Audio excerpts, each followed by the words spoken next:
this transcendental vibration by chanting of Hare Krishna, Krishna Krishna, Hare Hare, Hare Rama, Rama Rama, Hare Hare, is the sublime method for reviving our Krishna consciousness.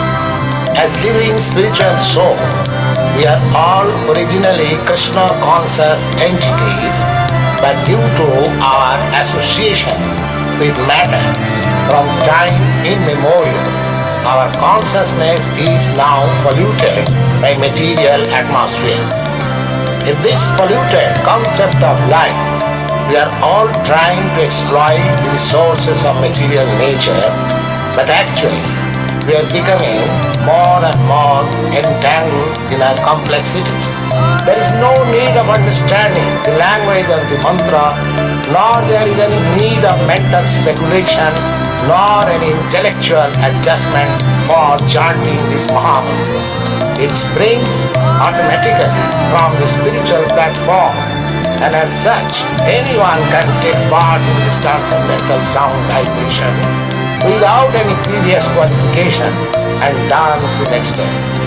We have seen it practically. Even a child can take part in the chanting, or even a dog can take part in it. The chanting is exactly like genuine cry by the child for mother. Hare Krishna, Krishna Krishna, Hare Hare, Hare Rama, Rama Rama, Hare Hare.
Hare Krishna devotees. Warm welcome to everyone for today's Bhagavad Gita session, Gita Made Easy. So we are going to discuss from chapter 2 of Bhagavad Gita. So last Friday we have seen chapter 1. So today we will be discussing from chapter 2. So just give me 1 minute, I will share the presentation. Hare Krishna.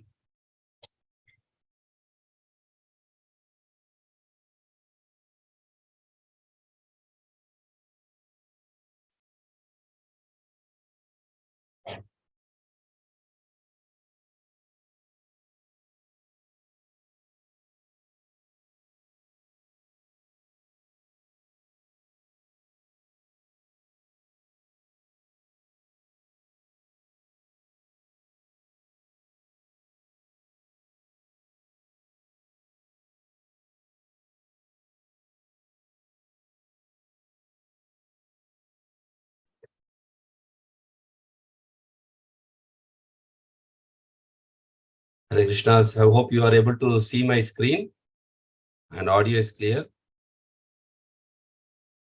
Hare Krishna. Yes, Prabhu.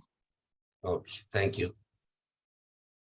So, Bhagavad Gita, chapter 2, based on the teachings of His Divine Grace, A.C. Bhaktivedanta Swami Srila Prabhupada, myself Sivaguna Krishna Das. So we will continue our journey of this Gita in today's chapter 2. So before going to the class, let us offer our humble prayers at the lotus feet of Supreme Lord Sri Krishna, that He may enlighten us with the divine wisdom and knowledge and give the strength to practice this in our lives. Om Namo Bhagavate Vasudevaya. Om Namo Bhagavate Vasudevaya. Om Namo Bhagavate Vasudevaya.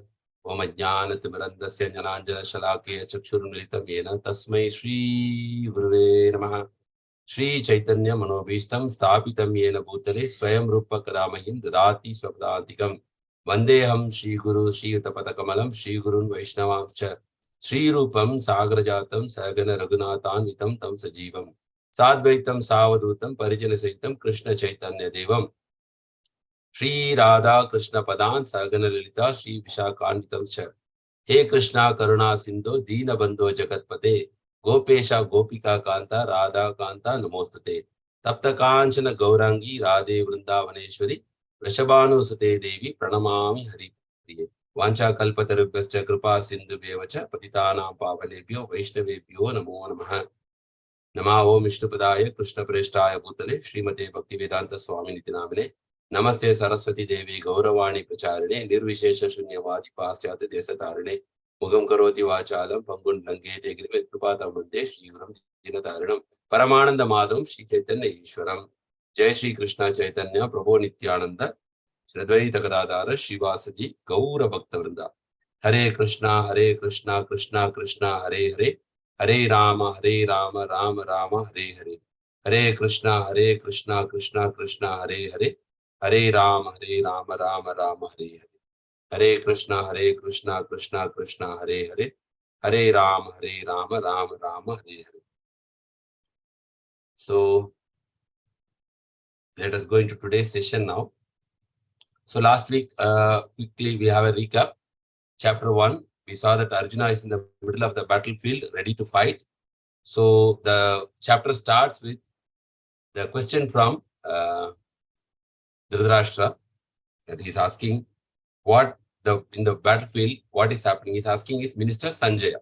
So the whole focus shifts to the battlefield, where Sanjaya is able to see what is happening in a distant place, and he's saying that Arjuna is requesting Krishna to go in the middle of the battlefield. So once the chariot, Krishna takes the chariot in the middle of the battlefield, Arjuna, his mind is overcome by emotions, by seeing his uncle, grandfather, relatives. He's keeping his hand on his head. It's so much of emotions running within, and he's giving so much justification that this war is not a good thing to do. He's placing before so many things to Krishna of compassion, that I should not kill my relatives. If my relatives will be killed, how can I enjoy? And if I kill them, what about their family lineage? They'll be suffering. And what about the sinful reactions if I will kill them? So many questions he's putting before Krishna, and he's confused whether to fight or not to fight. So that is a situation we saw with an acronym called, the first is actually doubt, DOUBT. So D for Dhritarashtra and Duryodhana, and O for omnious result, that Krishna is in this side, so definitely they will win. And U for uncertainty, and B for bewilderment of Arjuna, and T for turning point in the battlefield, that the Arjuna came for fighting, but finally he dropped his Gandiva bow, saying that, is it really worth to fight killing my relatives? So that's the end of chapter 1.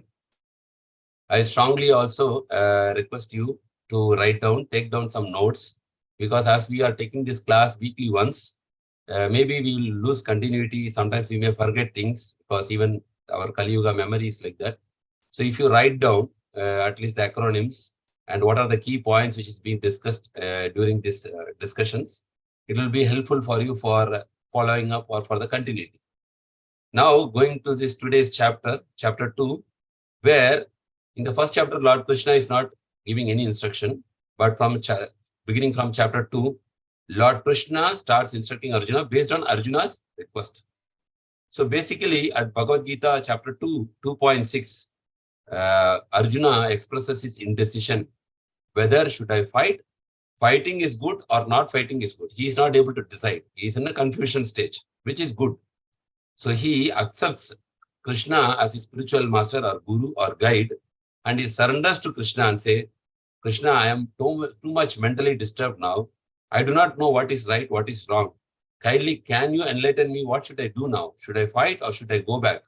So based on this surrender, the key verses start opening. The Gita teaching, actual Bhagavad Gita teaching starts from this discussion. So Bhagavad Gita 2, the chapter is entitled The Contents of Gita Summarized. So it is also, you can say it is an inner awakening. So let us go into the session. So what are the key subjects in chapter 2? What we are going to see now? The fundamental aspect of spiritual wisdom. The wisdom starts from the beginning of this chapter. The fundamental aspects. When we say a building as a foundation, like that, for spiritual wisdom, what is the foundation? That we are going to discuss in this chapter, and its practical application. And somebody who is actually situated on a spiritual platform, what will be his symptoms? Because today's world, many people are telling, I am a spiritual person. So how do we know who is genuinely fixed on a spiritual platform? What are his symptoms? All these three things we are going to discuss. And chapter 2 is also one of the biggest chapter in Bhagavad Gita. It is having number of verses compared to the 18th chapter is the biggest, more number of verses. Next to the 18th chapter is actually our second chapter. So why this chapter? Krishna is going to give a complete overview of entire Bhagavad Gita. The entire Bhagavad Gita, the glimpse is shown in chapter 2. And more detail of this chapter subjects will be discussed in the consecutive chapters. So we can say the complete overview of Bhagavad Gita is in chapter 2. So it's considered to be a very, very important chapter in Bhagavad Gita. So quickly going into this, contents of the Gita summarized. This we are identifying with an acronym as we identified with the chapter 1 as called doubt. The chapter 2, we are identifying with the acronym called Gita. So we know we are discussing about Bhagavad Gita. So today will be the acronym Gita. So the second chapter entitled Contents of the Gita Summarized is a succinct overview of the entire philosophy of Bhagavad Gita. So this chapter, if you understand, you are almost having a glimpse of entire Bhagavad Gita. Arjuna approaches Krishna in a mood of humility. So it's very important. What kind of mood is also very important. Not in a challenging mood. Arjuna is approaching Krishna in a mood of humility and desperation. So, he's so much, his mind is disturbed. So he's desperately looking for help and guidance, prompting Krishna to present the most fundamental aspect of spiritual wisdom. As we discussed, this subject, this chapter is going to give us a foundation of spiritual wisdom. Krishna then explains the practical application of such wisdom. Okay, because wisdom is only useful when you apply it. It is said that wisdom and makeup make you beautiful only when you apply it. There is a makeup box, and if you don't apply, your face is not going to change. Similarly, once we know the wisdom, if you don't apply in our life, it does not add any value to our life. So Krishna explains how to apply this wisdom in our life and concludes by delineating the symptoms of one who has actually realized its truth. So Krishna is giving the spiritual wisdom. Krishna is also telling how to apply this wisdom in the life. And also Krishna is telling what are the symptoms of a person who has already applied this spiritual wisdom in their life. So Krishna in this way summarizes the spiritual journey from beginning to end, in a sense that, however, there is no end. The spiritual journey, because this is at the point at which the real life begins. So our real life is actually beginning when we are actually starting with this spiritual wisdom. So let us remember this acronym called Gita. What does Gita stands for? G stands for Guru. The importance of a Guru in our life. Identity is very important. Who am I? Krishna here decodes our real identity. And the two duties, when we are here, what are the duties to be performed in this material world? There are two duties for us. And Atma Rama means one who is self-sufficient or self-satisfied. Is called as Atma Rama. So we can see there are total 72 verses in this Bhagavad Gita chapter 2.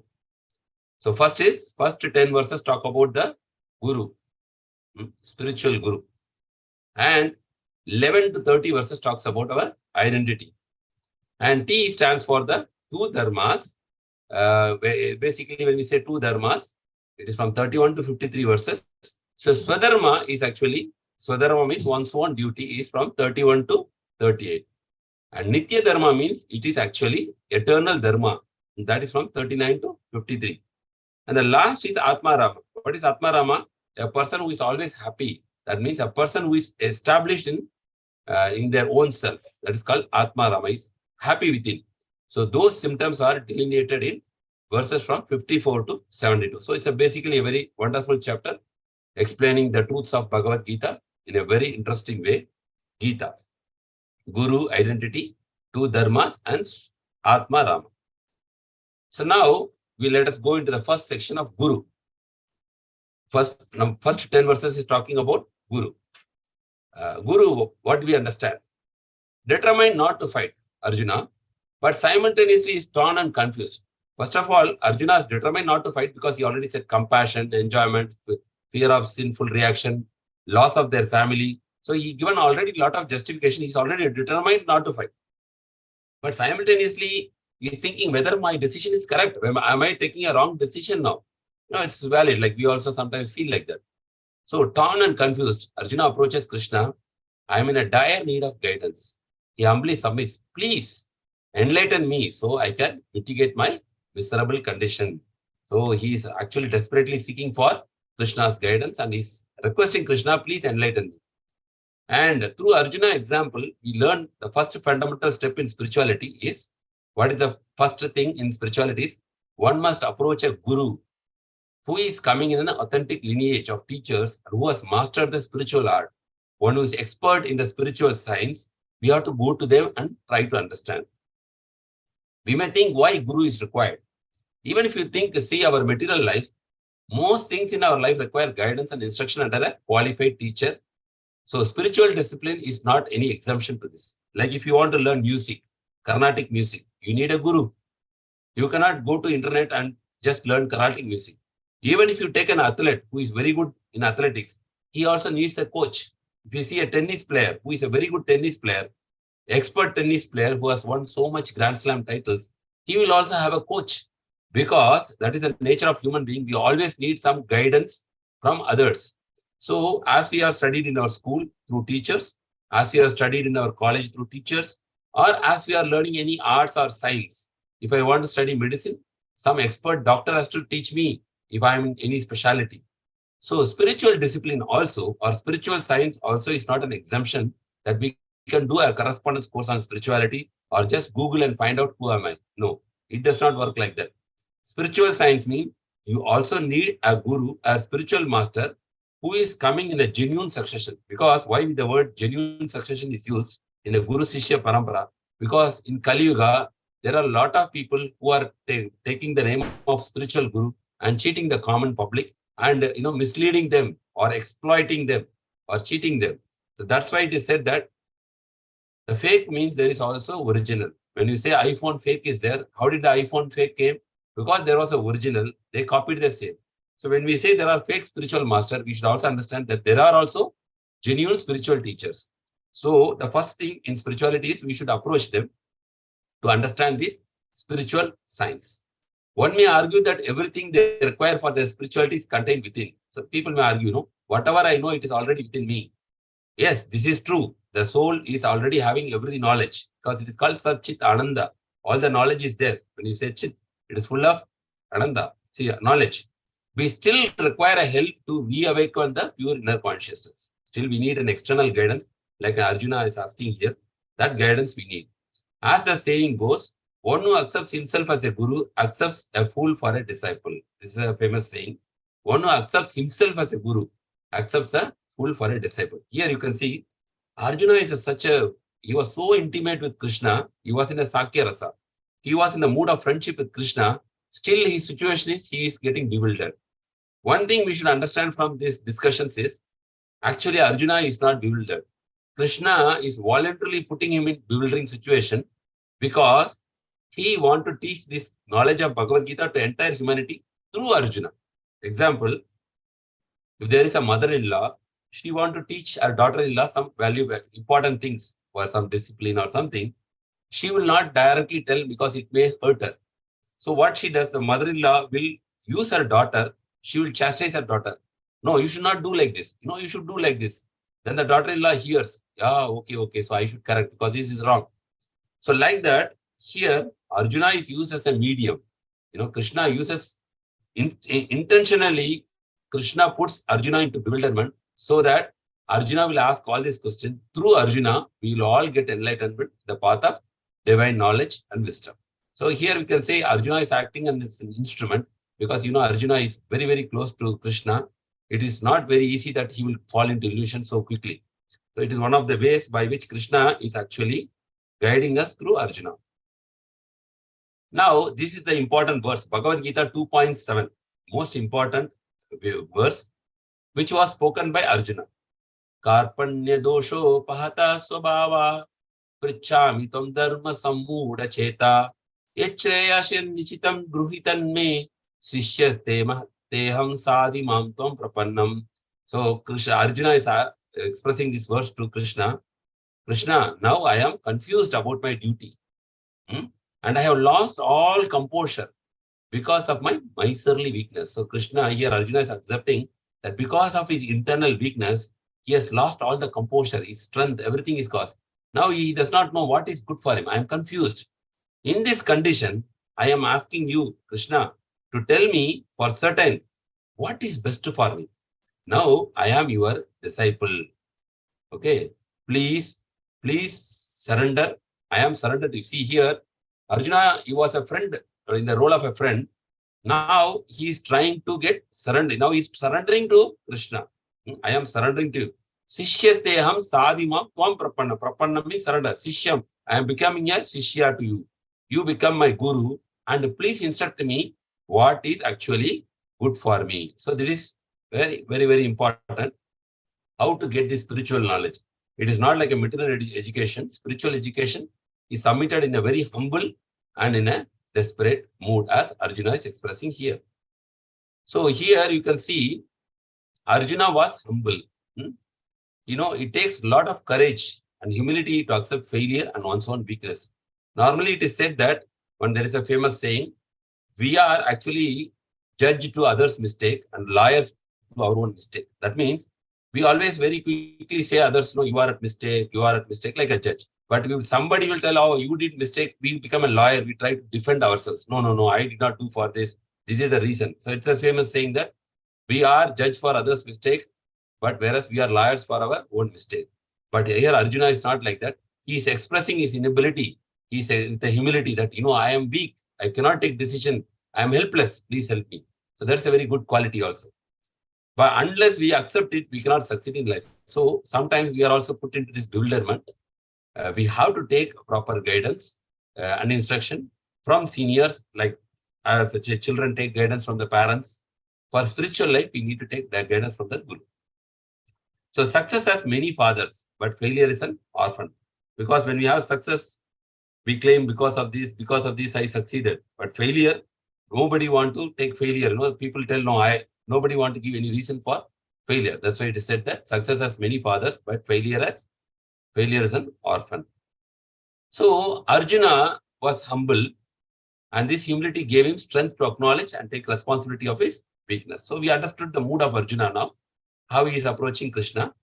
So the lesson we are trying to learn from this discussion between Arjuna and Krishna, unless we acknowledge our own deficiencies, until that we cannot accept any guidance and cannot rise above weakness. See, imagine when a vessel is empty, water can be poured. That is humility. But if the vessel is already filled with water, we cannot pour more water into that. So when we agree and understand that I do not know much things in this material world, then we get more and more knowledge. But if you tell that already I know everything, so what is the scope for us learning? So here, Arjuna is submitting that he does not know. So he is going to gain the spiritual wisdom. So interestingly, they will say that one time a person went to the violin master. He asked that I want to learn violin. The master said, you have to pay 1,000 rupees fees for learning violin. The second person came, he said, already I know 50% of violin. I also want to continue my violin classes. He said, you pay 5,000 rupees. So the second person was bewildered. He asked, that person told he don't know anything. You are charging only 1,000 rupees. I already learned 50% and you are charging me more. So the teacher said, no, first is my job to clear whatever you learned and then only I can teach you fresh. So because you may learn something hodgepodge, I need to make it proper. So first to clear, I need extra charges. Like that, when we are always proud and we claim that we know everything in this life, we may not understand or we may not get more knowledge. When we know that there are so many things in this life to learn, I only know a fraction of, then we risk scope to learn. That is the first lesson we are learning. Lesson 2, to be progressive in life, it is essential to cultivate humility. Humility is an ornament which attracts the grace of God. The more we become proud, the more we will succumb to fall down. Even in Bible it is said, pride cometh before the fall. Somebody need to fall, before that pride will come. So all the scriptures basically say, humility is a very, very essential quality so that, that attracts the mercy of the elders. Like even if you go, they say, even if you win a medal, you have to bow down your head so that the medal can be, whatever the medal can be put on your neck. You should bow your head. Always, this humility will help us both in our material life and spiritual life. The elders are happy when the children are humble. The guru is happy when the disciple is humble. So humility, normally when we are humble, others will praise us. But when we are proud, others will actually criticize us that we are not, people will talk bad about us also. So humility is a very, very divine quality. So to be progressive in life, it is essential to cultivate humility because it protects us from being falsely proud of our accomplishments. We think that I am great, strength, which otherwise can prove futile in another situation or environment. It's a very, very good quality to be humble. It's great personalities when they are succeeding, they always give the credit to their guru, teachers, or to God. They say, I have not done much things. It's all because of the mercy of my teacher. Like we know our President Abdul Kalam, he always glorifies his seniors. So many times, and always gives credit to God also. So humility is always a great divine virtue. Lesson 3, the fundamental step in spirituality is accept a guru. As I said, guru is a very, very important person to spiritual guru to grow in spirituality. Otherwise, by self-made things, we cannot do progress much. We may understand a little bit of jnana, knowledge, but it may not help us so wonderfully in our progress. Who comes in an authentic lineage of spiritual teachers? So you should be genuine also, bona fide. And who has mastered the spiritual art? Who has himself become, greatly progressed in the spiritual life? So those person can be accepted as a spiritual master. One who accepts himself as a guru, we already saw the discussion, already discussed this one. So these are the 3 keys to success. So what are the 3 keys we are seeing? He was always eager to learn. We know they say it is like ocean of things to learn. A child, from the childhood, we start learning. Every day we are learning. So Arjuna was eager to learn. He was humble and acknowledged his weakness. He accepted a bona fide teacher to guide him through the challenges of life. These are the 3 things which is exhibited by Arjuna in the battlefield. So this is all we discussed about the guru part. The guru, the importance of a guru in our life, and also how we should approach a guru and how the guru can help us in our progress in spiritual life. So that is the thing. Now the guru, when he comes into our life, he will give some basic foundational principles, universal truth, nothing to do with Christianity, Hinduism, or Islam. It is basic fundamental truths which is declared in all the scriptures, divine scriptures in the world. What is that? That is what is our real identity. So who am I? This is a very, very important question. Even if you can go and ask any PhDs, they cannot answer it easily if they don't have the spiritual wisdom. If you want, you can check yourself. Somebody is materially highly educated with a greater degree. You can go and you can check with them that what is my identity. What you can ask, who are you? So that is the thing which spiritual knowledge gives us. Identity, verses 11 to 30. Krishna begins by teaching Arjuna the most fundamental understanding of spiritual life. This is, we can say, ABC of the spiritual life is, as a driver operates a car or a bird lives in a cage, B, the spirit soul, or in Sanskrit they say Atma, or similarly utilizing this body. So the body is compared to like a car and the soul is compared to a driver, or the cage is compared to the body and the bird is compared to the soul. That means the real living force is the soul. As long as it is in this body, I speak, you hear. The moment the soul will leave the body, we are no more. There is no more value to our body.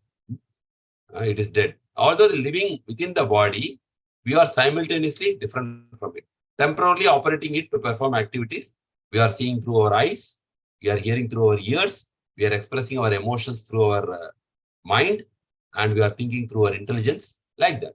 The soul is using all these faculties to perform various activities, to fulfill our desires and to interact with the world around us. So basically, these are all instruments. The senses, the Panchabhutas, the body, mind, intelligence, Karmendriya, Jnanendriya, these are all the instruments in the hands of the soul to carry out, to execute or fulfill its desires and to interact the world around us. This is the fundamental foundation of spirituality, irrespective of any religion. Until we realize our true identity as a spirit soul, we undergo the process of reincarnation. So if you see our Sanatana Dharma, this is a very fundamental concept that reincarnation means when we die, this body is thrown here or is disposed in this material world, but the soul takes another body that is called reincarnation. Accepting unnatural material bodies. The moment we take body, we undergo a lot of problems with the body. Like there was a coronavirus, there was fever, there is flu, there is tuberculosis, there is liver, there is cancer, so many things with the body, associated with the body. And subsequent sufferings and distresses of life in this material world. So when the body is affected, there is tremendous pain the soul has to experience. This is the first teaching the Guru imparts, knowledge who we really are. The first knowledge the Guru imparts to a disciple is that you are not this temporary material body, rather you are the eternal spirit soul. While it may seem elementary and basic, this knowledge, such wisdom has seldom been understood and truly realized. We may know theoretically that somebody has told you, oh, you are Atma. But what did we do for this Atma? How much we have realized than the book knowledge? Have we realized that we are Atma? So rarely, 95% of this world population have rarely realized this concept. We may claim that I am a Hindu. We may claim that I am a Christian. We may claim that I am a Muslim. And we may find that our God is great. But have we realized that we are not this body, we are soul? Have we taken any spiritual practices to realize this? This question is a big question mark, and majority of the people, they only just keep for argument's sake, but they have not realized it. This answer to the eternal question of who am I can set the soul free. That when you take the spiritual life and we start the spiritual practices, you can realize this. The moment we start realizing this, our soul becomes free from this cage of this material body. It is an answer that is worth hearing again and again. So it's very much important. The fundamental foundation of our identity is we are not this temporary material body which will die at this time of death, but we are eternal spirit soul. We never die. So this knowledge is given by Krishna to Arjuna. The famous verse here, Bhagavan Uvacha Dehi nosmin yata dehe kauvaram yavvanam jara tata dehantara prapti dhirastatra namuhyati. Here, if you see the Bhagavad Gita, every verse is spoken, it is said Sanjaya Uvacha, Arjuna Uvacha, Dhritarashtra Uvacha. But when this is the first verse Krishna is speaking, it is not written by Vedavyas that Krishna Uvacha. No, it is spoken by, it is written by Vedavyas, Bhagavan Uvacha. Bhagavan Uvacha means the Supreme Lord is speaking. It does not say Krishna Uvacha. Because what is Bhagavan? Bhag means affluences. Van means one who possesses. God means he is great. Means he possesses all the affluences in full. Aishwaryasya, Samagrasya, Viryasya, Yashashriya, Jnana, Vairagya. Parasara Muni in Vishnu Purana is giving a definition what is Bhagavan.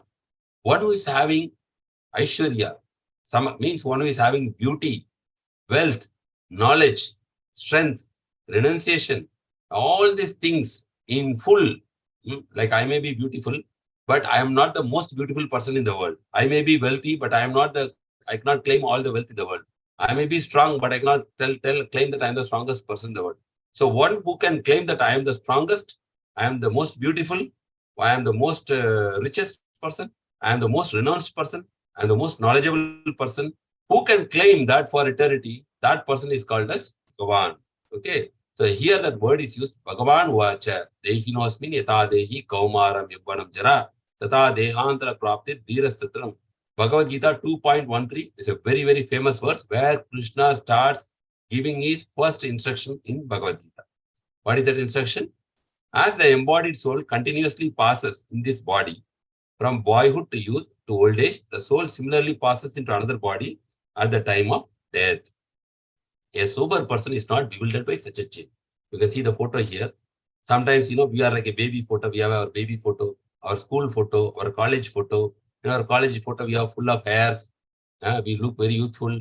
Then we have our current photo. The hair has fell down and, the hair has become white color. But somebody will ask, oh, here you look very handsome. Who is this? The body has changed, but still it is same person. So the body changes, but I am not changing. The changeless person is the Atma. I is permanent. My body is actually changing. So when we go to the doctor also, we say that, doctor, my body is paining. So when we say, this is my pen, I am not this pen. This is my pen. So I am different from the pen. So when we say my body is paining, that means I am not this body. Okay. But throughout our life, we are always working hard for maintaining our body only. It is not wrong that we should maintain our body. Of course, it is essential to maintain our body in a healthy state. But at the same time, we should know what is my real identity. Who am I? I am this body because I am saying my mind, my eyes, my ear, my tongue, my liver, my kidney, my body. So my means it is I am possessing that. I am not that. I am different from what is mine. So that is the thing here. Krishna is saying the soul is continuously passing in this body. From how? Boyhood, you have a different body. In the youthhood, you have a different body. In old age, you have a different body. But the soul is just passing through these various bodies like that. At the time of the death, what happens? The soul will pass into another body. It's called reincarnation. See, similarly, the soul passes into another body at the time of death.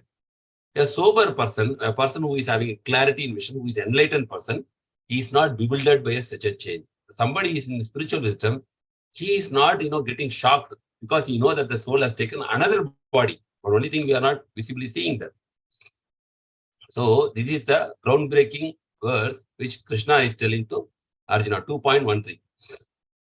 And also Krishna is saying here, Na jayate mriyate va kadachin, nayam bhutva bhavitavana bhuyaha, ajo nitya sasvatoyam purano, na hanyate hanyamane sharire. He is giving another fundamental truth here, Bhagavad Gita 2.20. For the soul, there is neither birth nor death. That means the soul is not taking birth, it is eternal, and there is no death. So what is dying? He has not come into being, does not come into being, and will not come into being. He is unborn, he is eternal. These are the characteristics of the soul. He is unborn, eternal, ever-existing, and primeval. He is not slain when the body is slain. So when the body is slain, destructed, the soul is not destructed. Okay, so this is the thing we should understand. The body is temporary, but the soul is eternal. So then what is called death? Krishna is defining in Bhagavad Gita 2.22. What is death? Vasam sijirnani yata vihaya navani grinati naroparani tata sharinani vihaya jirnani anyani samyati navani dehi. As a person puts on new garments, giving up old ones, the soul similarly accepts new material bodies, giving up the old and useless ones. So Krishna is giving a wonderful analogy here. See, when you put a dress and it's getting spoiled or damaged, we just throw the dress and take another dress. Similarly, this body is compared to a garment. As when you go in the progress of age, you go 70 or 80 years, this dress becomes very old. The soul throws this dress and again takes another dress. So as a person puts on a new garment, giving up the old one, the soul similarly accepts a new material bodies, giving the old and useless. Bhagavad Gita 2.22. So this is not really committed. This is not related to any religion. This is a science. We should understand. So the soul is not actually coming to any religious concept. It is a science. And changing of these bodies also, it's a science. Whether we are a Christian, Hindu or Muslim, we are going to change the bodies. Like we have changed from a youth, boyhood, adulthood and old age. So reincarnation, Bhagavad Gita 2.27, Krishna says this verse, Jatasya hi dhruvo mrityur, dhruvam janna mritascha cha, tasmat apariharyete, natvam sochitum arhasi. One who has taken his birth is sure to die. And after death, one is sure to take birth again. Therefore, in the unavoidable discharge of your duty, you should not lament. So Krishna here very clearly says that uh, one who has taken his birth is sure to die. We all came with a birth certificate, and we also have a death certificate. But the death certificate is a question mark. We do not know when we are going to die. But definitely it is there. They say there is a saying, as sure as death. There is a saying like that. And after death, one is sure to take birth again. Again, Krishna is saying he will take birth again. That's why we see continuously babies are taking birth here. There was almost like 240 children or babies are born every minute around the world. Therefore, in unavoidable discharge of your duty, you should not lament. So don't think that, you are killing everybody. Only the body is dying. The soul does not die. So some may ask now, what are the proof for all these things? Is it not a concoction, imagination, or should I not keep a faith? No, no need to keep faith. There are so much scientific proofs that we can know. There are more than 100 books on reincarnation today. Like I will tell you some of the famous things. There is one person called Ian Stevenson. Okay, so you can see his books like 20 cases suggestive of reincarnation. So what he has done, this person is a professor in University of Psychiatry, professor in the field of psychiatry in Virginia, in Canada. So 40 years, he has done research on reincarnation because he's a kind of psychiatrist and this kind of scientist. He travels all around the world.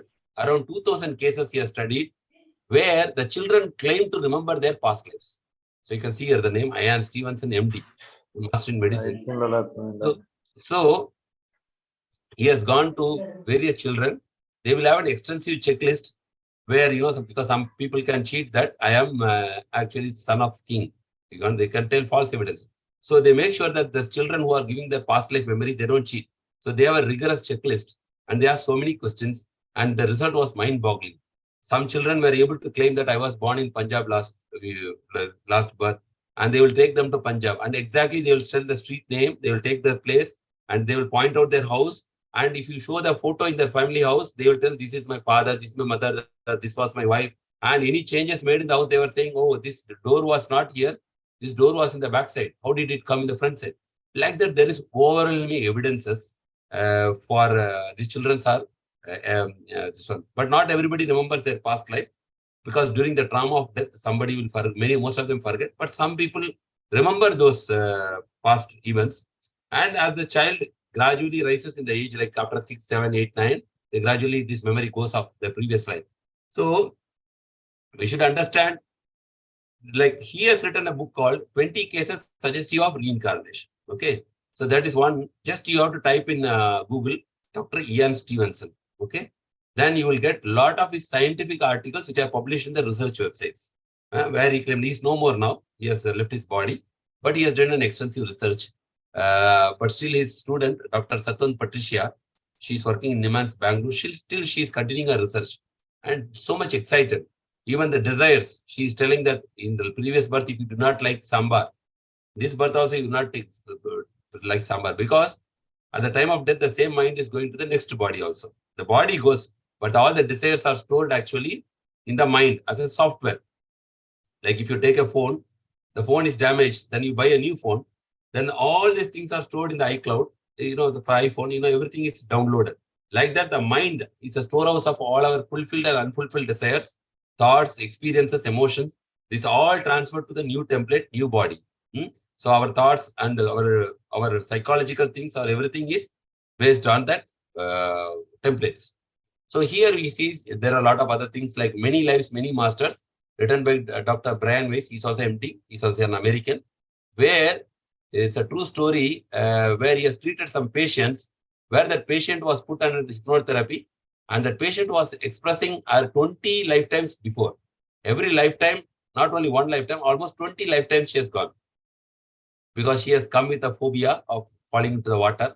The moment she told that the past life I have fell down into water, when she will express that, that fear disappears from her mind permanently. So that is called Many Lives and Many Masters. Children's past life and Carol Bowman. The movie on reincarnation, Born Again. Children who remember the previous lives, Ian Stevenson. Journey of the Soul by Michael Newton.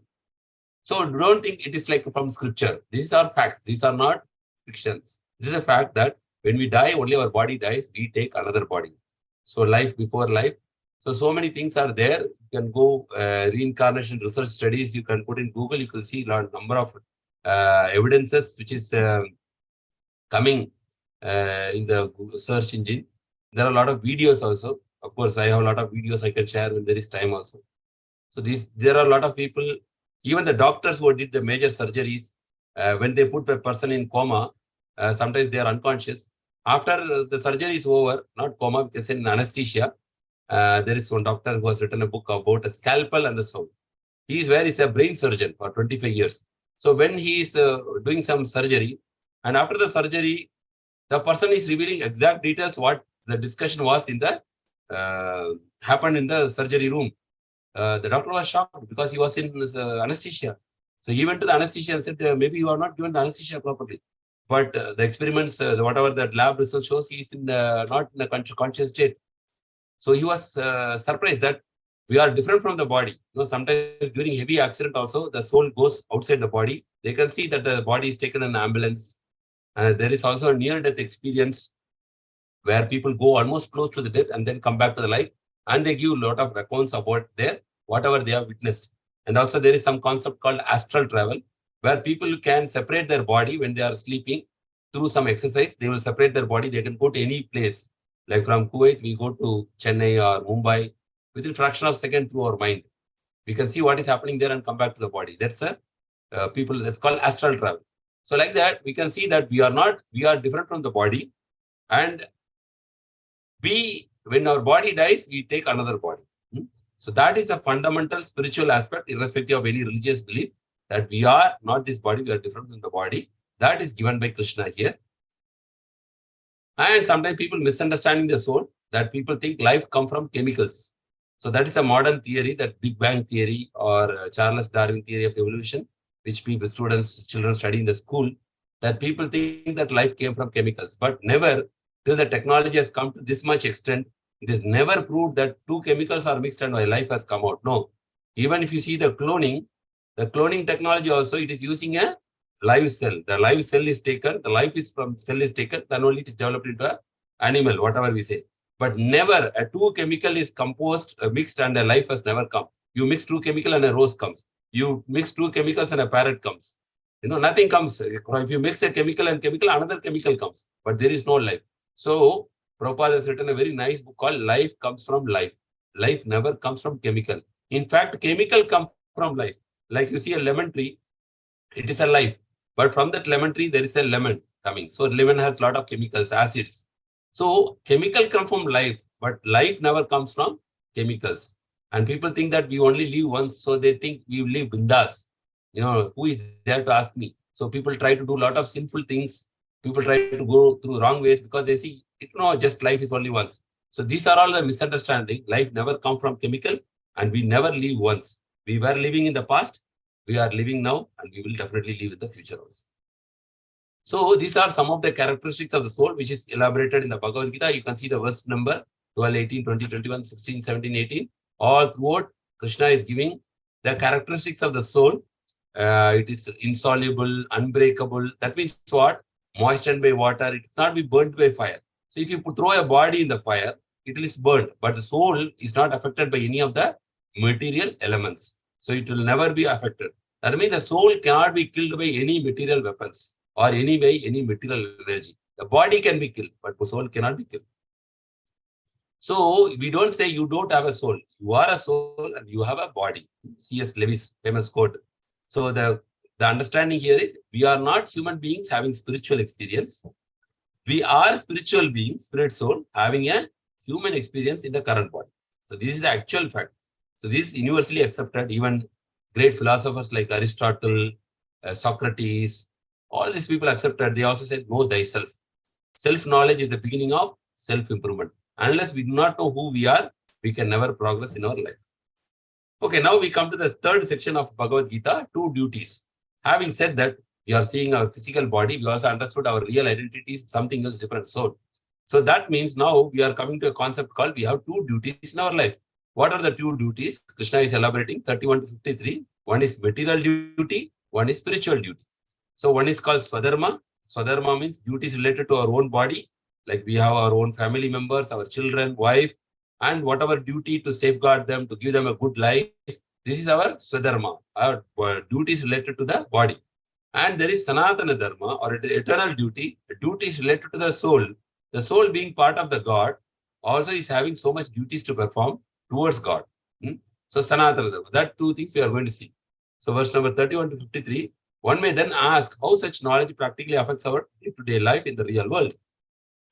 Krishna addresses this by delineating the two essential duties of the spirit soul. What is that? Dharma loosely translates as duty, but in deeper sense refers to intrinsic characteristics and qualities of something that cannot be avoided, neglected, or negated under any circumstances. So what is the meaning of dharma? So dharma means it is not only duty, it is the intrinsic nature of that substance. Like if you can ask example, what is the dharma of sugar? The dharma of sugar is to be sweet. What is the dharma of water? The dharma of water is to be in the liquid stage. So the liquid stage, the dharma is sometimes the water can be freezed into ice. But if you leave it in the natural condition, it will become again liquid. So that is called dharma. Dharma means intrinsic quality. So firstly, the soul has a swadharma. So that means intrinsic quality of the soul, a worldly duty which consists of responsibilities towards family, friends, and society. So Bhagavad Gita is not telling leave everything. As soon as you get spiritual knowledge, leave your family and run away. No. Swadharma means the responsibility that we have towards our family, friend, and society. So we know that Arjuna is a family man and Krishna is giving this knowledge to a family man, not to a sannyasi. Okay, so it is equally applicable to all the family people. So firstly, the soul as a Swadharma, we know the worldly duty, which we are performing already. We are doing that. Secondly, the soul as a Sanatana Dharma, an eternal duty, an eternal spiritual duty, which comprises of one relationship with God. Because the relationship with our family will terminate at one time. It is temporary relationship. But the relationship we have with God is permanent. We cannot break it. Not possible to break it. So the relationship with God, nature, and all spirit souls, that is called Sanatana Dharma. Dharma means our duty or obligation. One must execute such dharma side by side. That means like a train is running in the two tracks, side by side, we need to execute our Swadharma. Also, we need to execute Sanatana Dharma. That means we should have a good time management. Try to balance life by accommodating both the duties. Many individuals neglect their Sanatana Dharma. That is a fact of Kali Yuga. We do not give importance to spiritual duties, becoming too preoccupied with the Swadharma. We are only thinking about our body and bodily relationship. And Bhagavad Gita says that is the reason for our misery in our life, because the technology has improved to a great extent up to the 5G connection or artificial intelligence. We have chatbot now, chat GPT, but still we are miserable because all our activities are concentrated on the body and bodily relations. Hardly we are giving any focus to the spiritual aspect of our dimension. On the other extreme, individuals can also go to the other extent, prematurely reject the Swadharma and falsely try to observe themselves in Sanatana Dharma. This is also dangerous. Somebody want to become a sadhu. He want to escape material responsibilities. That also going out of balance. Okay, so we need to balance Swadharma and Sanatana Dharma in order to have a proper, healthy, satisfied life. So that's called art of living or art of balance. The most progressive path is to be fully alert to both duties, and doing so lead to a happy and balanced material and spiritual life. This is two duties. So two essential duties of the soul. Sanatana Dharma means an eternal spiritual duty, and Swadharma means occupation and worldly duty. So here you can see that two duties duty towards our body, taking care of family, job, Swadharma, and you can see duty towards the soul is chanting Krishna's name or reading Bhagavad Gita. All this, anything which is done to the God is actually a duty towards the soul, because the soul has an eternal relationship with God, whereas the soul has a temporary relationship with bodily relationship, like our parents, our children. We have some period of time with them. And if you are only taking care of the cage, which is the body, and not feeding the bird, which is spirit soul, then eventually we have to face imbalance. We have to face a lot of miseries, because the bird has to be fed with food in order to be healthy. So that's one thing we have to understand. So perform your duty, but with detachment. That means there is no wrong that you can take care of your family with proper affection for their good future. But we should not be totally engrossed, forgetting our spiritual duties. So the theme is perform your duty. Krishna is saying you do your duty, but like a lotus leaf, which is on the water, but the water will not touch the lotus leaf. The moment you put a water drop, it will not touch, it will not become wet. So like that, like a lotus flower or lotus leaf in the water, but still the water is not touching. You do your family responsibilities, but don't become too much attached and get engrossed that you forget your spiritual duties. And parallelly, when you take your spiritual duties, then you can do your both duties with proper consciousness or detachment. That is the theme. So if you do like that, what will be the result? That is very important. That is the fourth section we are coming to Atma Rama verse. What is Atma Rama verse? Atma Rama is actually 54 to 72. What is the result of someone who performs such duties with the determination and enthusiasm? What happens? Somebody is carrying on Swadharma and also Sanatana Dharma in their day-to-day life. Such a person becomes Atma Rama, a spiritually realized soul who finds happiness within in the self, the soul. Krishna explains how the Atma Rama is unaffected by happiness or distress. Samasukkeshu dukkeshu. So he does not become so much excited by happiness, nor he becomes so much depressed by distress, gain or loss, honor or dishonor. That means he is actually in a balanced state of mind, transcending the dualities of this world, because this world always has happiness, sad, pleasure, pain, day, night. This world, this nature is like that, but that people are not so much affected by it. Such a spiritualist rids himself of qualities such as he will lose all these negative qualities over a period of time, like fear, attachment, anger, because he remains absorbed in spiritual happiness and transcendental consciousness. The moment we are developing spiritually, we will not be affected materially. That is very, very important. So Atma Rama, now Arjuna after this again started asking questions. Now in the beginning he asked question, Karpanya dosha savata prichami dharma sammuda shetaha. Yes, I am becoming a Sishya. Please instruct me. Sishyateyam sadimam tarum prapannam. After Arjuna, Krishna explained all these verses. Again, Arjuna is asking 4 questions in 2.55, and what are the 4 questions he is asking? He is asking, you are saying about Atma Ram or Siddha Prajna. What are his general symptoms? So Krishna starts answering one by one in different verses. How does he speak? How do I identify? Because a lot of people say, I am Siddha Prajna, I am Atma Rama, but internally they are like a hypocrite. They speak something, but they do something else.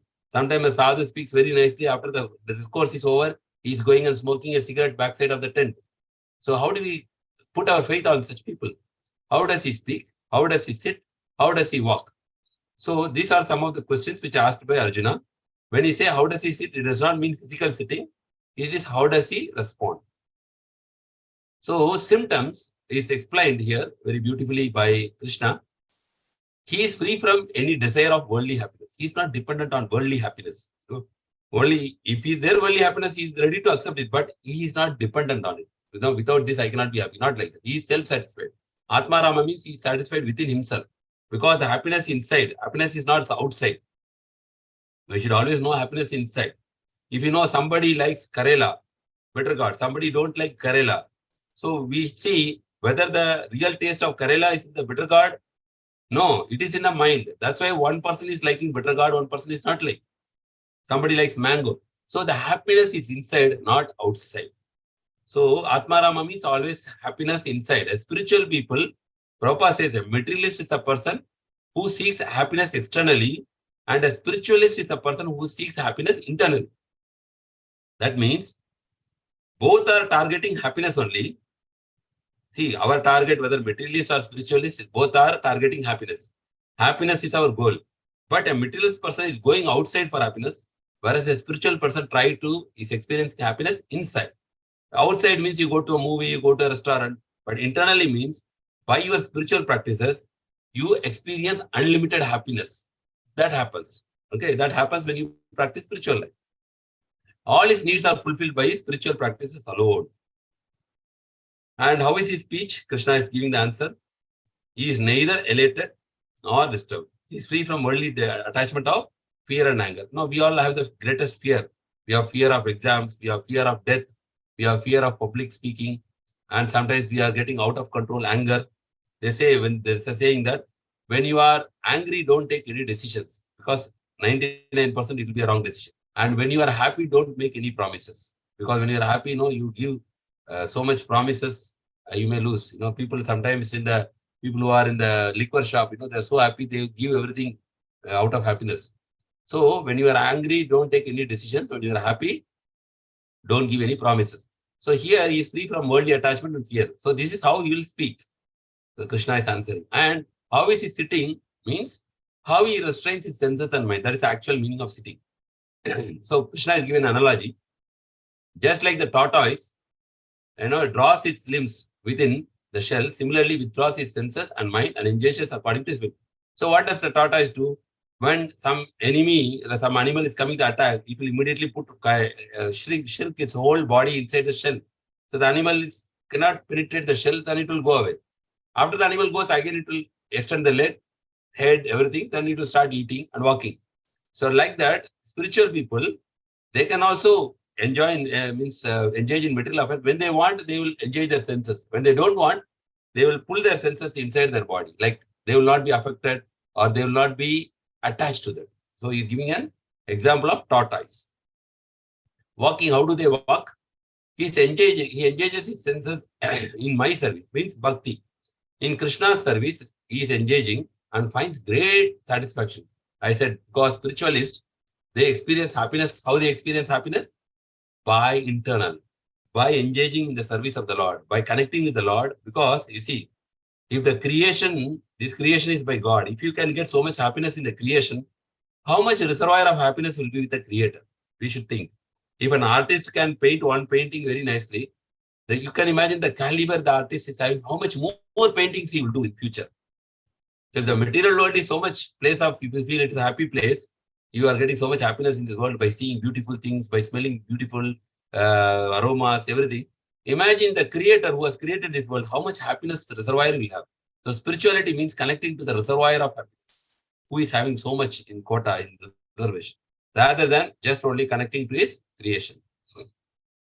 And also it is said that attains to real peace. Such people, they will attain real peace. They are never disturbed by the desires, never bewildered. The result is they enter into the kingdom of God. So here one important word is used, that people who are taking spiritual practices, after giving up this body, they don't come back to this material world to take up another material body. Rather, they take a spiritual body and enter into the kingdom of God. So when they are living this material life also, they are not disturbed by the desires. Because Buddha also said that desires is the root cause of all evil, or desire is the root cause of all suffering. So they are not disturbed, they are not bewildered. And while living a material life, peaceful and undisturbed life internally, at the end of this life also, because they are spiritually elevated, they enter into the kingdom of God. Like that, Krishna is giving the overview of Bhagavad Gita here. And also, on the process, sometimes there is a spiritual fall down. And Krishna is giving a warning that when we are too much attached on the senses, by always we are thinking about sense enjoyment. What happens? By contemplating the object of senses, what happens? This thinking stage, oh, I will go to the movie, I will enjoy like this. Then one develops attachment for them. Then whatever we are thinking, our mind is like a gum. What we are thinking, if you think about God too much, you will develop attachment to God. If you are thinking too much about sense enjoyment, our mind will develop so much imagination for sense enjoyment, attachment. From attachment, what will happen? Lust will come. Lust means I need to enjoy this object. When I am having a desire to enjoy a certain thing, if I am not able to enjoy it, then it will result into anger. So lust, when it is fulfilled, it becomes greed, that I want to enjoy more. They say, dil mange more. So when the lust is satisfied, it becomes greed. I want to enjoy more. It's not sufficient for me. But when the lust is not satisfied, somebody is a hindrance to the lust. I want to go to movie, but somebody is coming and sitting in my home and I'm almost going out. You become angry with it. You become internally, why this person has come. So when you want to enjoy something, somebody comes in between as a hurdle, you become angry. And when you enjoy it, you become to enjoy more and more. Then, and the anger, you become delusion. And then there is a bewilderment. Because of bewilderment, confusion, there is loss of intelligence. And then one falls into the material pool again. Like this, Krishna is giving a warning. The stage of spiritual thing, you should be very careful that our mind should be always fixed on the lotus feet of the Lord or spiritual practices. So Arjuna, conclusion, Arjuna should fight was established by the Lord in the very beginning of Bhagavad Gita, because this is dharma. So Swadharma, in the very beginning, because Krishna has come down to establish dharma, because adharma is in the opposite side, Duryodhana side. The physical activity thus being settled, the Lord will gradually refine Arjuna's motivation from karma kanda through karma yoga and pure bhakti. So you can see as a motivational speaker, Arjuna, Krishna is motivating many stages in second chapter to Arjuna that don't worry, you are not killing anybody, the soul is eternal, they just, you are fighting for dharma. If you win the war, you will attain this kingdom. If you lose the war, you will go to Swargaloka, okay, heavenly planets. So he is motivating, the purpose for Krishna is motivating is not just to induce violence, it is to establish dharma. We all can imagine if this world is a corrupted society and somebody comes to fight for establishing peace, we really appreciate that person. So it is not to misunderstand like that. The second chapter revealed the real nature of the soul. In the next chapter, the Lord will explain the method to realize this nature by.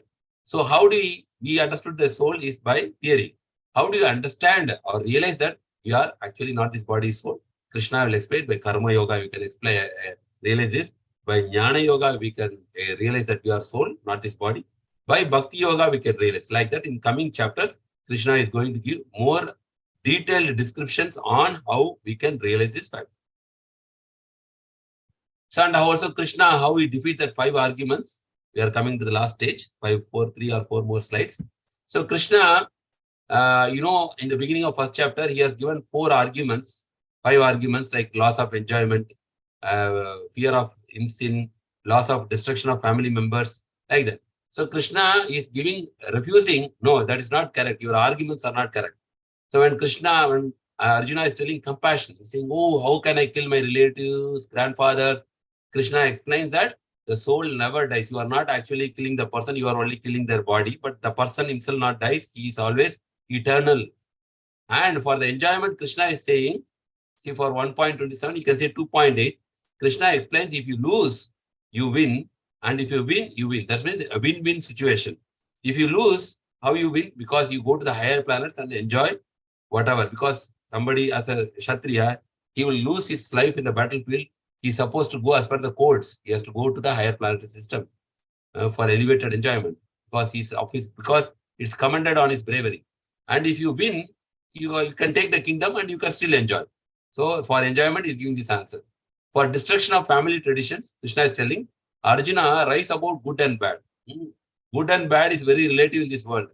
In one place, one country, abortion is considered as good, and one country, abortion is considered as bad. So it's a very relative world. In one country, meat eating is considered as very good, and one country, meat eating is covered as bad. So this relative concept, good and bad, go above that. Don't try to just stick only to this cycle of good and bad. By knowing actually why these Vedas are spoken, what is the purpose of Vedas? And the purpose of Vedas is to serve God or the Supreme Lord, Sri Krishna.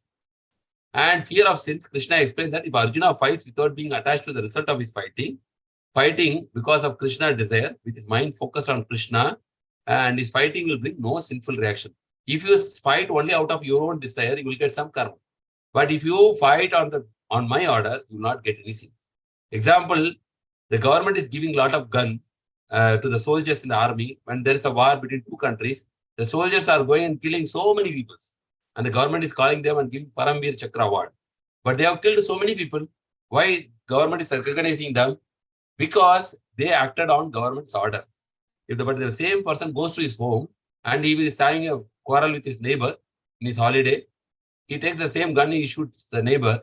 Immediately the police comes and arrests him. And when he's going to the courtroom, he is asking the judge is telling, you go for 10 years in prison.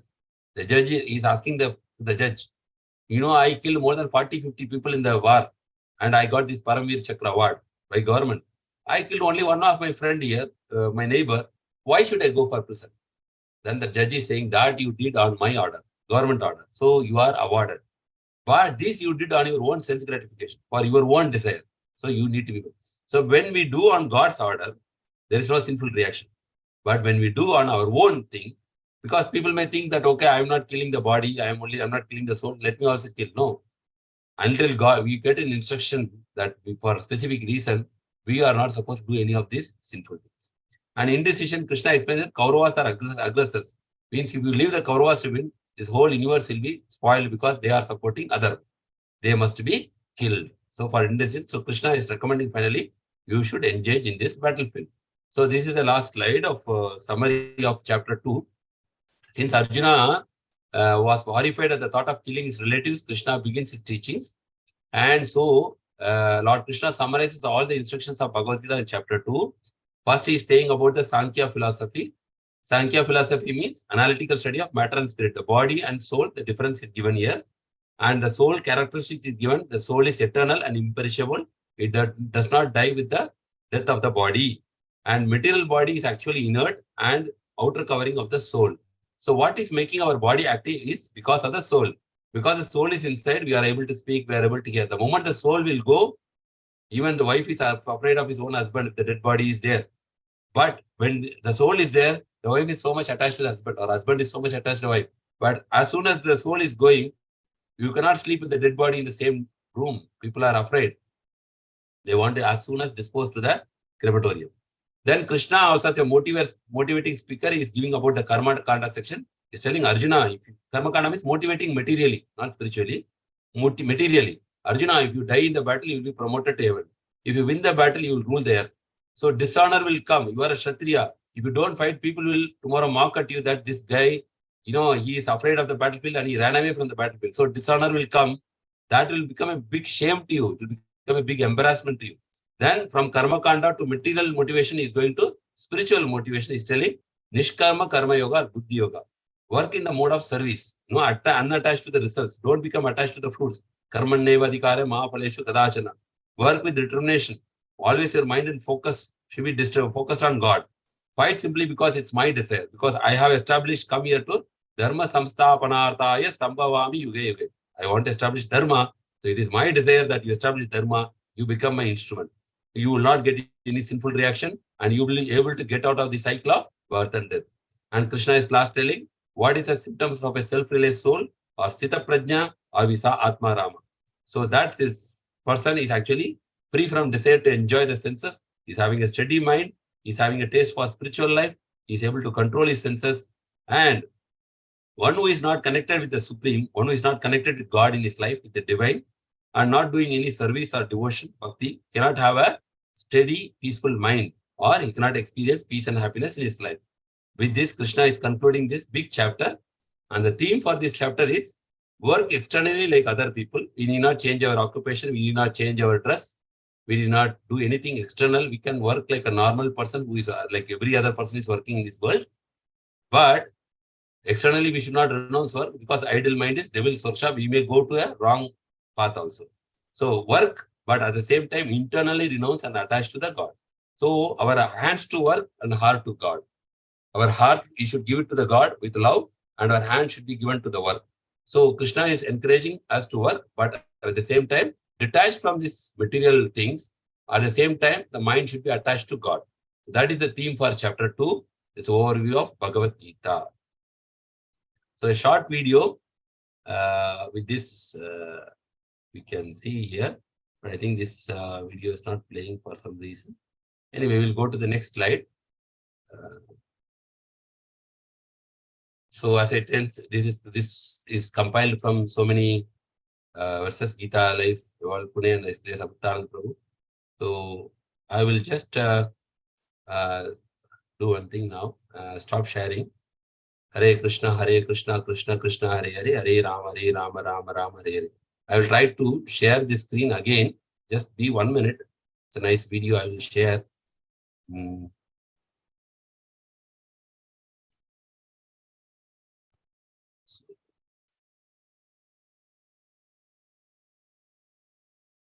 Okay.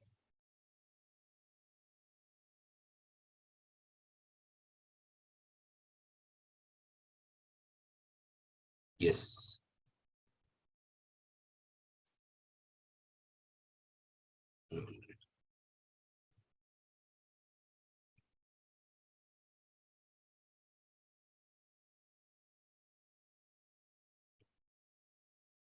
Welcome to Arithmetic 101, and we're going to do a little arithmetic today.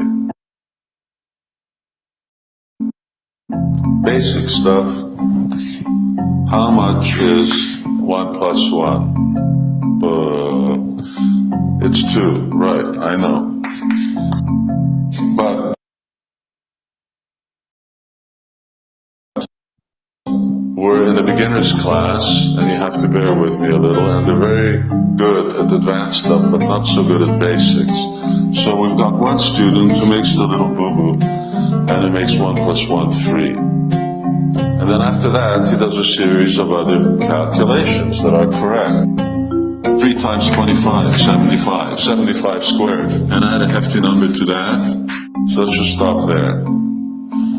We got a wrong answer. We need another student to do the same calculations, but with the right premise. 1 plus 1 equals 2 times 25 squares that. Add 350. Compare the two. 2850, 5975. One little mistake at the beginning, just one number, and you're way off track. So what am I getting at? This is a little representative. 1 stands for I. The other one stands for am. I am. I am what? 3 stands for body. This is Life 101. I am this body is an initial mistake. Because you're not this body. You're the soul within the body, the consciousness, the source of life. And 2 is who we are. 2 is the right answer. That is the soul. The body is the covering. It's like the dress of the soul, and the soul is our very inner being. And identifying with the body is a mistake. And based on that initial mistake and identity, you may do so many right things in life, but every time you do, the answer is wrong. And with every further step, it becomes increasingly wrong. Compare this to this. And what about all the other calculations that you do after that? All the other life choices you make. When you make life choices based on this calculation, that I'm soul, not this body, then you always get the right result. Welcome. So Hare Krishna, Krishna Krishna, Hare Hare, Hare Rama, Rama Rama, Hare Hare. So now we have completed our session. So today's chapter 2. Hope it was interesting to you. We took like a little extra time because it's a big chapter covering 72 verses. So that's why it was a little beyond the schedule. Coming chapters are all very small chapters. It will be on time. And again, 18 chapter will take. We'll take a little more time on the conclusion. So thank you all for your sincerely attending this session this week. And if you have any questions or comments, please feel free to unmute and express yourselves. Hare Krishna. So there are a few. Prabhuji, Dandavat Pranam. Hare Krishna, Prabhu, Dandavat Pranam, Prabhu. Thank you for the fantastic session, Prabhuji, with all the very nice presentation. And also let God bestow you like similar energy. We don't know how you can speak non-stop for 1 hour without even from your own heart you are speaking so many things. Thank you so much. And just for some basic doubts I want to ask. Like, in this, there are some 700 verses. Even if we want to chant also, it will take some 7 to 8 hours minimum to chant Bhagavad Gita. So yes, whether this Krishna spoke to Arjuna for 7 to 8 hours there, and everybody was just looking at this and without even fighting and just observing. Yes, understood your question. Basically, we are in Gita Jayanti, we are chanting the Bhagavad Gita verses. It takes like close to 2.5 hours. We are not familiar in Sanskrit, but it was their mother tongue. So they spoke a little faster also. It said that ideally, when the Bhagavad Gita discourse happened, it was like 1 hour and 45 minutes or something like that. They had a discussion because they were like a dialogue conversation with their own mother tongue. So it will be quicker than what we are reciting the verses. So it was like that. And it is also said that all the soldiers, everybody were there in the battlefield. Some were given the blessings to hear this discussions which was happening in the battlefield. But Krishna frozen the time, because Kala is a Shakti by the Lord. This material world is operated by the time factor, by giving sun and moon the time factor, because outside the cosmos there is no time. We know that even scientifically. So Krishna is actually, one of his energies is the time energy. In 11th chapter also Krishna says, Kalo Asmi, I am time. Like that he's saying in the Vishwarupa. So Krishna can expand time and Krishna can contract time. So Krishna has that capability, because we say God is great, God can play with time. But whereas we are subjected to time. So we are under the influence of time. We cannot buy a minute which is past, but Krishna, it is under Krishna's control. So he can freeze the time as per his desire. So that was in the battlefield. He utilized that time like for the discussion, and there were few fortunate souls who were able to hear, and few who were not, who were averse to all these things. They were not able to hear. And Krishna also has the time under his control. It was like 1 hour 45 minutes, something like that. Thank you, Prabhuji. Hare Krishna. And also we talk of Sanatana Dharma in Hindu and all, like, Yes, but Prabhuji. he justifies the war. Krishna justified the war. Go and fight. Like, Yes. for example, in Rama Avatara, Kaikeyi told, for the sake of Bharata, you go to forest. He went to forest. So it was Yes. like a family type of thing. But here in Yes. Krishna says, go and fight and destroy everything. Instead, he could have given some brain to this Duryodhana and changed him, and then avoided this war, Prabhuji. Why Krishna went to this? Like, Yes. even for Gandhiji, he took Yes. non-violence movement and he became famous. Yes. Like, so he Yes. could have made this. That is what some Understood. doubt This comes is sometimes. yes, very valid question what you are asking, and naturally this question comes when people discussing, because nobody likes a war. So Krishna also, we know, Prabhu, in the first chapter we discussed, Krishna also want to avoid the war, first point, because he went as a peace messenger. He said, at least give 5 villages. He said, if you give 5 villages also, we will not do the war. But Duryodhana refused, okay, that I will not give even the pin drop of space for them. Okay, so that is first point. And the second point is actually related to, what was the second question, Prabhu? Like, he might have gone into his brain, right? So second question is, answer is, Krishna has given us a free will for every one of us, because we are not robots programmed by God. We are having a free will. And in the free will only we can take decisions, and we can express our emotions to God, love of God. So Krishna will never interfere with our free will at any point in our life. Now also we can hear Bhagavad Gita, but Krishna will not tell you how to live like this. Krishna, after reciting this entire Bhagavad Gita, saying, Krishna is asking, telling to Arjuna, Yata chesi tata kuru. Now, Arjuna, I have told you everything good and whatever is recommended, but you do what you desire to do.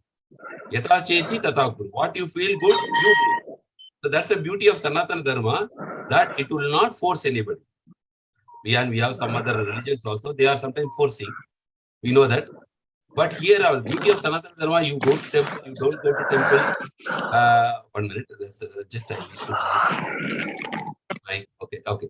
So, Krishna gives that free will, and Krishna will never interfere with the free will, because love can be expressed only when we have freedom. Like a husband can never force his wife that you should love me, When the wife sees her husband's good motive, she automatically develops a love. So Krishna is not interfering with anybody's free will. So he did not interfere with Duryodhana's free will to fight. So that is also one of the understanding. And Krishna tried his best to avoid this warfare, but war was inevitable. And third thing is you think that whether this war is good. If you see sometime movie also, the hero also fights, so many people die, because for what purpose? There is villain, and villain has so many people with him supporting him. The villain and his villain parties are destroyed at the climax. So we don't feel sad that the villain is destroyed and the villain's party is destroyed. We always come very happy that the hero has won because the hero is on the righteous side, but he's undergoing various suffering. Here we can see the Pandavas are on the righteous side. They undergone tremendous suffering. They agree to do whatever the Kauravas told. You go to the forest, you become incognito. They followed everything, and when they come back claiming their own property, these people are kicking them out, saying that, no, you cannot claim our property, get out. So naturally, it is like adharma. So if you allow these people to reign the kingdom, the whole citizens will be affected by the adharmic activities. So in order to establish dharma, we will always think, we want a good prime minister, we want good chief minister. Why? We want a corruptionless society. So that means we are always hankering for dharma. We want everything to go good. We want everything to go peaceful. That's why we have United Nations for peacekeeping, because we want like that. So these evil elements always should be curbed in the beginning. So that's why here we can say that Pandavas, also Krishna is encouraging that you have to establish dharma. So in that way, if you see the result, sometimes there may be pain, but the outcome is good. Sometimes there is operation conducted, but it is to save the patient. So sometimes these things are there. And one more thing, Prabhu, whoever died there, most of them, it's like the majority of them all got liberated by Krishna's mercy, because they were able to see when they are dying, they were seeing Krishna's face. So they were seeing in darshan of God. So it is that they permanently stopped their cycle of birth and death, and they all went back to spiritual world because of Krishna's mercy. So Krishna given a blessing that need not come back again and again. All the soldiers, they got liberated, except few who are above stream. But so you can see like that there are a lot of points. We cannot support adharma, and to support dharma, we need to sometimes take drastic steps to engage like this, which may be painful for short time, but ultimately it is for good. Prabhu. Is it okay, Prabhu? Thank you so much. Welcome, Prabhu. You are most welcome. Very nice questions. So I'd like to thank all Prabhujis, Prakash Prabhu and Kiran Prabhu for their kind words. Ankit Shukla Prabhu, all they have expressed there in the chat box. Sivaguna Mataji and Shankarnath Murari Prabhu, Moli Divya Mataji, Sujata Mataji, Rajesh Prabhu, Sanvi Mataji. Okay, there is a question here. One question, you said that when a Kshatriya dies on the battlefield, he'll enjoy another place, planet heaven. However, you mentioned true happiness is Sanatana, spiritual service. So what is the other happiness waiting in another planet? I understand the true happiness, Sanatana. Very, very beautiful question. Thank you for attentively attending this sessions, even though it is online. So I think Sanvi Mataji, right? I don't know, Prabhuji, Sanvi, I think. So the answer is, in our Sanatana Dharma, there are like, say 14 planetary systems. There are higher planetary systems, which is having a higher grade of enjoyment. And there is middle planetary system like us. We are in the Burloka. And there are also lower planetary system where there is not much enjoyment, more of suffering. So according to the code of conduct in the warfare, whoever Kshatriya dies, he is promoted to the higher planetary system. But as Mataji rightly pointed out, that is not a permanent place of settlement. But after the enjoyment, they is pushed back to this material world to continue their karmic cycle. It is like you have a credit card, then you go for a vacation to Europe or America somewhere. You keep spending with a credit card, and then when the limit finishes, when you are all your whatever you accumulated finishes, you come back to again the same place, go in and start working. So like that, heaven is a place of enjoyment. But Krishna says, Abrahma Bhona Loga Punaravartino Arjuna, Mamupetya Punarjanma, Dukkale Masashwatam, Napunavanti, Mahatma Samsiddhim Paramamgata. That means Krishna is saying this 14 planetary system, whatever is seen, starting from higher planet from Brahma Loka up to Patala Loka, in between is Swarga Loka, which is heaven. All is place of misery, which is having repeated cycle of birth and death. Okay, so he's saying don't try to attain any of this. But that is what Krishna is trying to do is first is material motivation. Like somebody materially motivates, like we have self-help books, motivation books. Like that, Krishna is motivating at least for temporary time, will go to heaven to enjoy some pleasures, like heaven. But Krishna also wants in the 8th chapter of Bhagavad Gita that all the planets, there is always suffering of repeated birth and death. So that is there. So that is an initial motivation. But gradually, when the discussion goes more matured and more deeper, then Krishna will tell even heaven is not good. First, like we always in childhood, we are told you should worship God out of fear. Like, we after exam, we go to the temple because to get good grades. Then after that, second stage is after fear, we go for a desire that I want promotion, increment, good family out of desire. Then third is after we get good things in our life, then we get thank God, that is thanking mentality. The final stage is loving God without any expectation. That's the higher stage. But we cannot tell to love God when we are in very young stage. So it's like Krishna is taking the discussion more deeper. in the coming chapters. So he will say actually what is good. Okay. Yes. Ankit Shukla Prabhu want to add something. What is that? Hare Krishna Prabhuji also want to add a Prabhuji to quote Dharma Samsthapanarthai Sambhavami Yuga Yuga. Correct. Krishna is saying that he comes down every yuga to establish dharma and to eradicate adharma. Sri Ram left his kingdom to kill demons residing inside forest. Correct. And another note, Krishna forced Arjuna to kill Duryodhana for the sake of dharma. Is it a question, Prabhu, or you want to give a comment? No, Prabhu, just was a comment. Sorry for interrupting in between. Yes. But Prabhu has asked actually that why it is happening that Sri Ram left his kingdom, but on another note, Krishna forced Arjuna to fight. So Yes. it is like I want to quote only that shloka, the Dharma Samsthapanarthaya Sambhavami Yuga. Yes, that is Krishna's mission to advent on this planet is to balance, this re-establish the dharma. Yes, thank you very much, Prabhu. Like if there is a big problem in the company, the CEO interferes to settle the company affairs, right? Like that, this is Krishna's creation. So in Krishna's creation, if there is a major issue, he takes the responsibility to settle this issue. Hare Krishna. Thank you, Angit Prabhu. So any other questions anybody is having?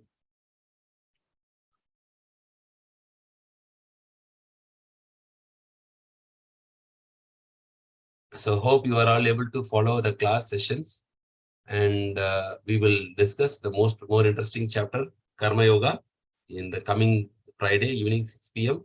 So that's a short chapter. So very interesting. Krishna starts explaining many yoga process, how you can realize that you are split soul by following certain yoga process. So Krishna starts with Karma Yoga, and Krishna starts with Jnana Yoga on 4th chapter, and Krishna starts on 6th chapter Dhyana Yoga. And then Krishna starts about 7th chapter, 8th chapter Bhakti Yoga, 9th chapter Bhakti Yoga, like this, and Jnana Yoga at the end of the gate. So it's very interesting in the coming chapters. Let us discuss on coming Friday, chapter number 3. In between, if you have any questions, we'll open the group also. You can post your questions and you can get clarified. Whatever we know, I will definitely share with you. And also I am posting some of the valuable lessons which you are learning from every chapter. So we'll post for chapter 2 also the lessons insights. So please take a note, and so that it will keep you can follow up whatever has been discussed. Otherwise, by the time we come next week, we may be forgetting what we learned in the previous week. So thank you all very much. If there are no questions, we can wind up today's session, and wish you all a very happy and safe week ahead. And see you again on next week, Friday evening, 6 p.m. local time. Hare Krishna, Krishna Krishna, Hare Hare, Hare Rama, Rama Rama, Hare. Vancha kalpatarabhascha kripa sindhubhyo cha paritana pavanebhyo Vaishnavebhyo namo namaha. Ananta Kodi Vaishnava Vrinda ki jai. Grantha Srimad Bhagavad Gita ki jai. Srila Prabhupada ki jai. Hare Krishna. Hare Krishna. Thank you. Hare Krishna.